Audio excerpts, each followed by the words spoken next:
অন্যতম নৃত্য বিদ্যালয় জ্ঞানম ভাৰতী বিদ্যালয়ৰ প্ৰতিষ্ঠা দিৱসতে বিভিন্ন সাংস্কৃতিক কাৰ্যসূচীৰে অনুষ্ঠিত হৈ যায়। বিদ্যালয়খনৰ সঞ্চালক অমৃত শৰ্মাই আন্তঃ অনুষ্ঠানটোত বিশিষ্ট অতিথি হিচাপে উপস্থিত থাকে পোহৰ লাইব্ৰেৰীৰ মুখ্য সম্পাদক অমৰ বৰুৱা, যুৱ সমাজকৰ্মী ৰূপক ৰঞ্জন দত্ত।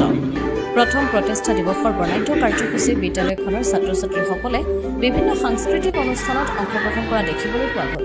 বিদ্যালয়খনৰ ছাত্ৰ ছাত্ৰীসকলৰ প্ৰতিভাই উপস্থিত সকলোৰে মনমুগ্ধ কৰিবলৈ সক্ষম হয়।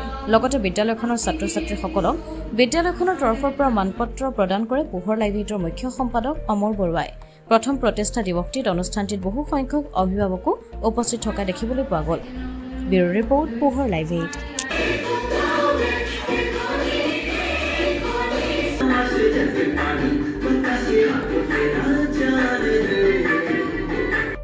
নমস্কাৰ, জ্ঞানম ভাৰতী বিদ্যাপীঠ যোৰহাটৰ উন্নয়ন ছুপাৰ মাৰ্কেটৰ তৃতীয় মহলাত আছে।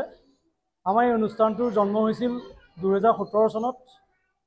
জন্মলগ্নৰ পাছতেই ক'ভিডৰ যি মহামাৰী হৈছিল, তেতিয়া আমি প্ৰথম অৱস্থাত ক্লাছখিনি দিব পৰা নাছিলোঁ। প্ৰথমতে ষ্টাৰ্ট কৰি পেলাই আকৌ বন্ধ কৰিবলগীয়া হৈছিল ক'ভিড মহামাৰীৰ কাৰণে। পৰৱৰ্তী সময়ত আকৌ আমি আৰম্ভ কৰিলোঁ। আৰম্ভ কৰি আমি টাইকোৱাণ্ডো একাডেমি আৰু ডেন্স একাডেমি দুখন ইনষ্টিটিউট এতিয়া অলৰেডি ক্লাছ হৈ আছে। এই আমি ডেন্সৰ যি একাডেমি আমাৰ চলি আছে, তাৰ প্ৰথম বৰ্ষপূৰ্তি আজি অনুষ্ঠান হৈছে। আজি প্ৰথম বৰ্ষপূৰ্তি হিচাপে আমি বিভিন্ন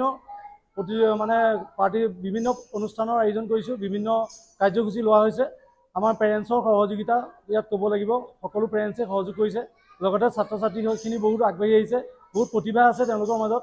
সেই প্ৰতিভাখিনি মই আগবঢ়াই নিবৰ কাৰণে আমি এই অনুষ্ঠানৰ জৰিয়তে বহুত চেষ্টা কৰিছোঁ আৰু ভৱিষ্যতে যোৰহাটবাসী ৰাইজক পূৰ্ণ সহযোগিতা কামনা কৰিছোঁ।